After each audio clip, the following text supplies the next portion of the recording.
안녕하세요. 김정호의 경제TV. 오늘은 이 주력업종 문제에 대해서 말씀을 드리려고 합니다. 제목은 박정희 산업의 침몰, 한국 경제의 침몰이라고 하는 제목을 달아봤습니다. 자, 이 기사를 보시면요. 우리나라 지금 수출이 아주 빠른 속도로 줄어들고 있습니다. 그래서 2월 같은 경우에 지난 2월에 한국의 수출이 무려 11%나 줄어들었다고 해요. 그렇게 된 이유는 반도체 수출이 급격히 줄었고요. 그 이유는 반도체 가격이 떨어졌기 때문입니다.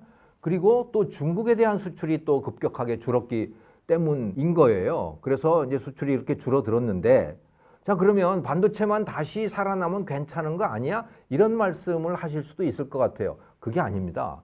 지금 이렇게 수출이 줄어드는 것은 사실은 우리의 진짜 모습이 드러나고 있는 과정인 겁니다. 무슨 말씀이냐? 지금까지 우리나라 주력 업종의 경쟁력이 계속해서 떨어져 왔거든요. 수출 경쟁력이 계속해서 낮아져 왔는데 그것이 이 반도체라고 하는 것에 의해서 다 가려져 왔어요. 비정상적으로 반도체가 잘 됐던 겁니다. 그 반도체가 이제 정상을 찾아가고 있거든요. 그러다 보니까 우리의 본 모습이 드러나게 되는 거예요, 지금. 그 주력 업종이 가라앉아가고 있다라고 하는 바로 그 본 모습인 것입니다. 주력 업종이라고 하는 것은 아주 익숙한 산업들인 거죠. 반도체라든가 전자산업이라든가 또 자동차 산업, 조선, 석유화학, 철강, 건설 이런 것들이 우리나라의 주력 산업이거든요. 이런 것들이 다 그리고 글로벌 산업들인 거죠. 여기서 생산을 해가지고 그것을 국내에서 주로 파는 게 아니고 세계에다가 내다 파는 그런 산업인 겁니다. 그러니까 그게 바로 수출 산업이기도 한 거예요. 그래서 우리나라의 주력 산업은 그것이 대부분 제조업이기도 하면서 그게 글로벌 기업이면서 그게 수출 기업이면서 그런 거예요. 수출이 줄어든다는 이야기는 바로 이 주력 산업이 가라앉는다는 것을 뜻하기도 하는 겁니다. 자, 그런데 이것은 그냥 무슨 추상적인 그런 이야기가 아니에요. 이렇게 주력 산업이 가라앉는다.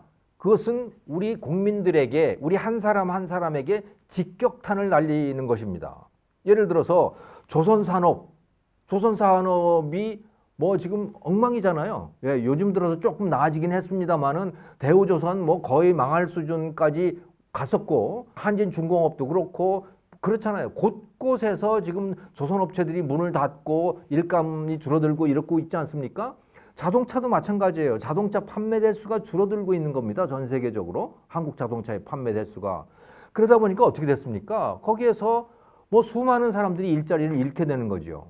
자동차 산업 같으면 수많은 협력업체들이 도산을 한 그런 지경까지 이르게 된 거예요. 그래서 이 그림에서 보시는 것은 전국의 지역별로 파산을 신청한, 그러니까 부도가 난 거죠. 그래서 어떻게 좀 해주세요라고 법원에다가 파산을 신청한 그런 기업들 숫자인데 전국에 보니까 그게 71건이더군요.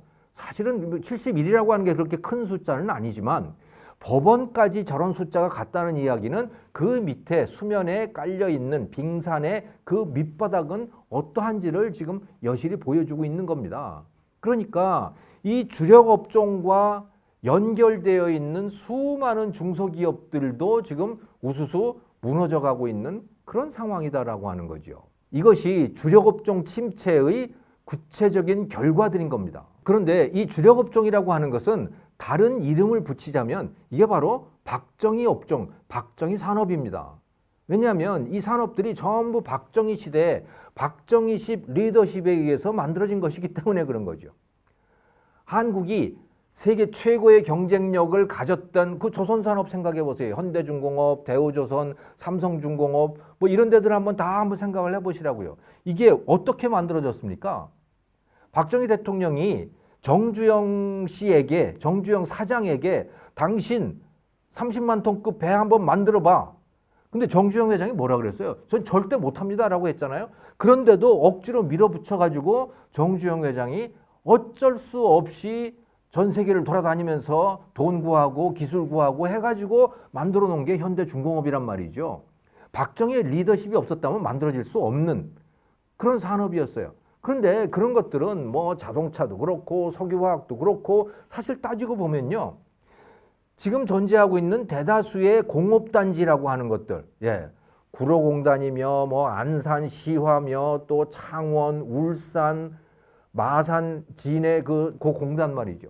이런 것들 다 박정희의 리더십에 의해서 만들어진 것이고 거기에 주력 업종들이 생겨났던 것이죠. 물론 반도체 같은 경우에는 1980년대에 만들어졌어요. 이병철 회장이 반도체에 본격적으로 투자하기 시작한 게 1983년이고 그 반도체가 정말 기적 같은 성공을 이루어낸 것이 1988년인데 그것은 박정희 때는 아니죠. 오히려 전두환 때입니다만은 그것도 1987년 민주화 이전에 만들어졌던 산업들인 겁니다.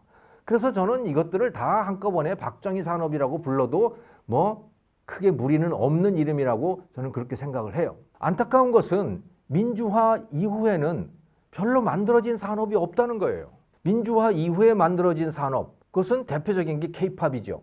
예. 또 네이버, 카카오, 또 제약에서 셀트리온 같은 이런 기업들입니다. 이게 민주화 이후에 성공적으로 만들어진 대한민국의 좀 성공적인 기업들, 산업이라고 볼 수가 있는데 그런데 이 산업들을 가지고 우리가 먹고 살 수 있나요? 이 산업들에서 얼마나 많은 좋은 일자리들이 생겨나고 있나요?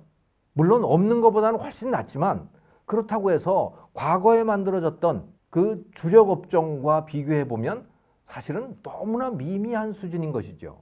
그렇기 때문에 지금 박정희 산업이 붕괴가 되어가면서 대한민국 경제가 같이 붕괴가 되어가고 있는 것이다. 왜? 두 개가 서로 거의 동의어처럼 되어버렸기 때문에.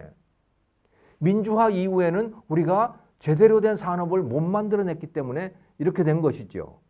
자, 그러면 우리는 어떻게 해야 될까요? 어떻게 해야 주력 산업이 무너지는 것을 그 시간을 연장할 수 있고 어떻게 하면 또는 부활을 시킬 수 있을 것인가? 여기에 대해서는 제가 다음 시간에 연속해서 말씀을 드리겠습니다. 감사합니다.